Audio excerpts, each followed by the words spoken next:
ମାଲିକେ ଜୟ ଜଗନ୍ନାଥ। ବ୍ଲଗ୍‌ଟି ଆରମ୍ଭ କରୁଛି। ସକାଳୁ ସକାଳୁ ଖାଇସାରିଲା ପରେ ତ ମୁଁ ବାହାରି ଯାଇଥିଲି ଟିକେ ବଜାରରେ ଯେହେତୁ କାମ ଥିଲା, କାମ ସାରି ତ ତେଲ ଟିକେ ପକେଇ ଦେଇକି ପଳେଇ ଆସିଥିଲୁ। ଗାଧେଇ ପାଧେଇ ନିମନ୍ତ୍ରଣ ଖାଇ ଗୋଟେ ଗଲି, ତାପରେ ଗଲି ଗୋଟେ ରାମବାଗ ମେଡ଼ିସିନ ଆଣିବା ପାଇଁ।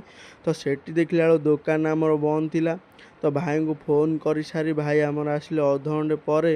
ତ ତାପରେ ମୁଁ ମେଡ଼ିସିନ ନେଇ ଆସି ପଳେଇ ଆସିଥିଲି ଟିକେ ବିସ୍କୁଟ୍ ମିକ୍ସଚର ନେବା ପାଇଁ। ନେଇସାରି ପଳେଇ ଆସିଲି ଘରକୁ।